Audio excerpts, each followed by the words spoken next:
Chez de nombreuses personnes, le mot rentrée déclenche un soupir, voire une réaction épidermique. Pour beaucoup, c'est une période compliquée, un retour brutal à la vie normale, avec sa lourdeur, ses horaires et ses contraintes, après la liberté, la sérénité et la joie des vacances.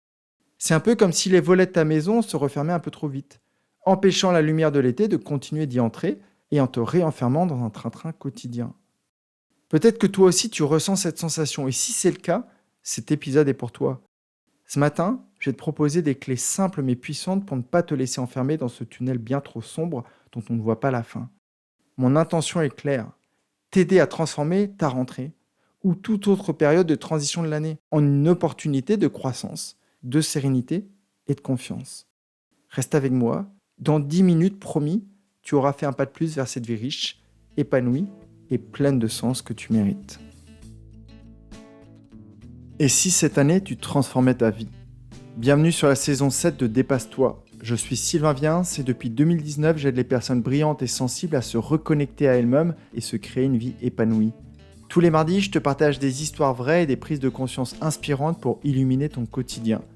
Si tu veux aller plus vite, reçois tous les jeudis une dose d'énergie par écrit en t'abonnant à mon courrier privé sur sylvainviens.com. Installe-toi confortablement, l'épisode commence tout de suite. Avant de plonger avec toi dans ce sujet, je tenais à te remercier d'être encore là. On démarre ensemble la 7e saison de Dépasse-toi. 7 saisons déjà, depuis septembre 2019. Et je prends toujours autant de plaisir à venir déposer des idées dans tes oreilles. C'est un vrai privilège de partager ce chemin avec toi, et j'espère que tu prends toujours autant de plaisir à écouter ces épisodes que j'en ai à les créer. Merci d'être là, et sans plus attendre, parlons de cette rentrée et voyons comment tu peux la vivre différemment.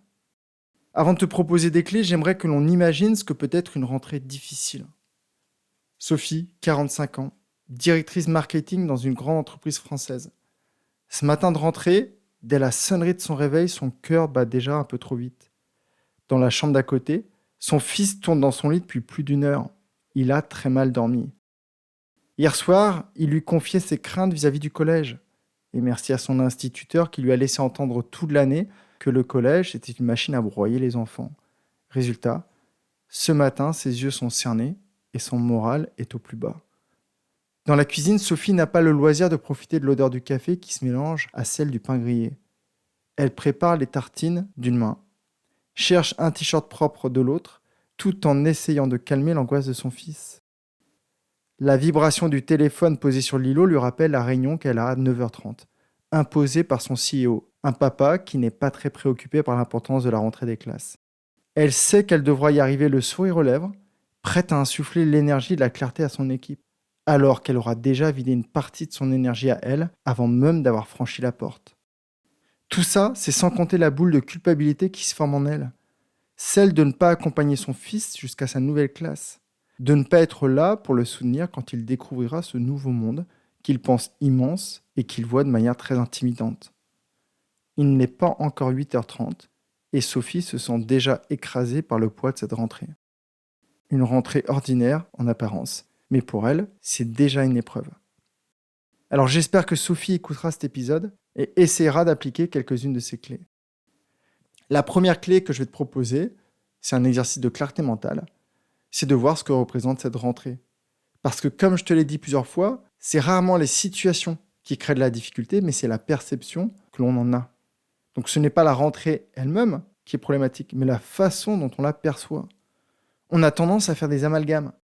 On a tendance à transformer quelques tâches ou obligations du quotidien en une montagne gigantesque. Une montagne que l'on imagine bien plus grande qu'elle n'est et qui pourtant n'est pas si compliquée à gravir. Et tu le sais, le cerveau déteste le flou. C'est comme si tu étais dans une pièce obscure. Tant que la lumière n'est pas allumée, tout semble inquiétant. Mais une fois que tu éclaires la pièce, la sérénité revient. Alors au lieu de rentrer dans ce tunnel bien sombre ou ce brouillard bien épais, un peu effrayant, mets de la lumière. Demande-toi, qu'est-ce qui rend cette rentrée lourde ? Quels sont les éléments précis qui t'épuisent ? Tu peux prendre un carnet et lister toutes les choses, tous ces éléments dans les différents domaines de ta vie. Est-ce que c'est au niveau du travail ? Est-ce que c'est la logistique familiale ? Est-ce que c'est au niveau de ton énergie, de ta santé ? Est-ce que c'est la vie sociale ? Plus ce sera clair, en posant des mots précis, plus tu transformeras la montagne, qui va bientôt ressembler à une petite colline verdoyante. Et ça va te permettre une première fois de te soulager. La deuxième idée que j'ai envie de te proposer, c'est de regarder les croyances que tu as sur la rentrée, en face, les yeux dans les yeux. Qu'est-ce que tu te dis mentalement ? La rentrée, c'est toujours pénible. Chaque année, je perds pied. C'est moi qui dois tout gérer, toute seule. Je n'y arriverai jamais. En fait, ces phrases, à force de répétition, elles s'impriment en toi, comme tu pourrais programmer un ordinateur. Et parfois, ces phrases remontent à très très loin, à l'époque où tu étais enfant. Peut-être que tu te souviens de cette boule au ventre la veille de reprendre le chemin de l'école. Peut-être que c'était ce préau qui te semblait immense, ou ce professeur inconnu qui te faisait peur. Tu te souviens aussi peut-être du stress de ta maman, qui dès le milieu du mois d'août, imaginait le pire pour ta rentrée. Elle craignait que tu n'aies pas d'amis sur la cour d'école. Elle craignait que tu n'en aies pas non plus dans ta classe. Et peut-être aussi qu'elle craignait que tu aies des professeurs difficiles. Ces souvenirs ont créé des ancrages en toi, et l'idée, c'est de les désactiver. Aujourd'hui, tu n'es plus cet enfant, et tu as beaucoup plus de ressources en toi pour gérer ces situations. Alors peut-être ce que tu peux faire, c'est, face à chaque croyance, pose-toi cette question. Est-ce vrai ? Absolument vrai. Exemple, la rentrée n'est jamais agréable. Vraiment, jamais. N'y a-t-il pas eu un moment de rentrée que tu as apprécié ? Peut-être que c'est la rentrée précédente, quand ton enfant est rentré de l'école et qu'il t'a raconté sa première journée avec le sourire. Peut-être que pour toi, une rentrée professionnelle réussie, c'est le plaisir de retrouver un de tes collègues avec qui tu passes de bons moments.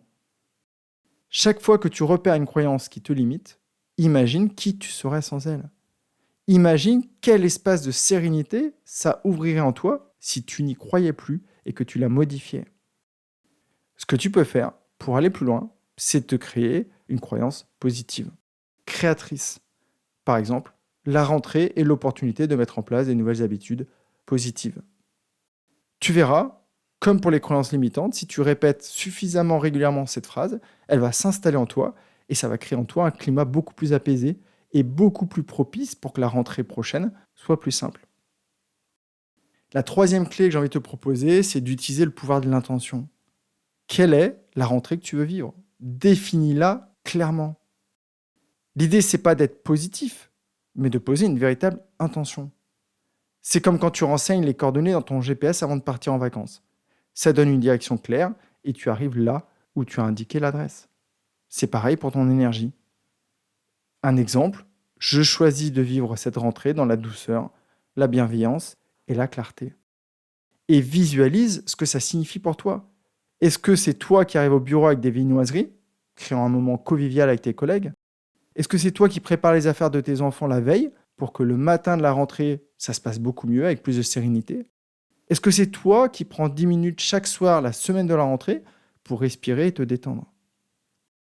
Quand tu définis une intention claire, tu crées une stratégie et sur le terrain, ça va se transformer en tactique.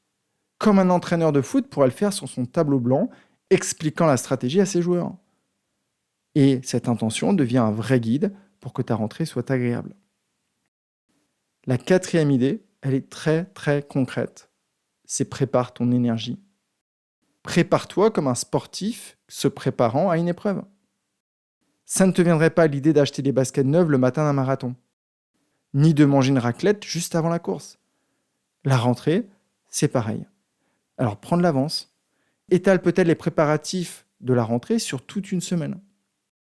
Ne reste pas squatté devant ta télé ou ton fil Instagram la veille de la rentrée. Et ce que tu peux faire aussi pour rendre les choses encore plus concrètes, c'est d'imaginer ce qui pourrait coincer. Peut-être que c'est la batterie du vélo cargo qui s'est vidée après 2 mois d'inactivité. Peut-être que ce sont tes enfants qui n'ont pas récupéré un bon rythme de sommeil. Ou peut-être tout simplement que c'est les sacs qui ne sont pas préparés. Profites-en pour replonger dans tes précédentes rentrées. Qu'est-ce qui a bien fonctionné ? Reproduis-le. Qu'est-ce qui n'a pas fonctionné ou qui t'a épuisé ? Évite-le. Et là, en faisant ça, tu fixes un cadre. Et ça te permet de discuter avec tes enfants, avec ton partenaire. Et comme ça allégera la charge mentale de tout le monde. Et la tienne en particulier. La 5e clé, c'est pas vraiment une clé, c'est une sorte d'élargissement en fait. Des fois, le problème, c'est pas la rentrée. C'est le train-train quotidien. C'est la vie un peu de manière globale. En fait, la rentrée, c'est juste l'événement qui remet sur le devant de la scène ce que tu vis quotidien. C'est peut-être un job qui n'a plus de sens, une routine qui t'éteint un petit feu. Et là, il y a un message à entendre et il y aura des actions à poser. Peut-être que c'est le moment d'explorer des nouvelles pistes ou d'apporter du sens à ton activité, ou peut-être même d'en changer. Peut-être que c'est le moment de te poser face à la personne avec qui tu aimerais améliorer tes relations.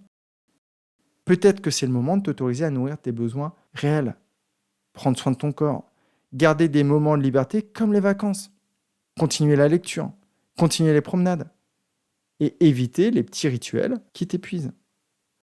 Souviens-toi que rien ne t'empêche de ramener un petit peu de sable de la plage où tu as passé tes vacances et la poser sur ton bureau.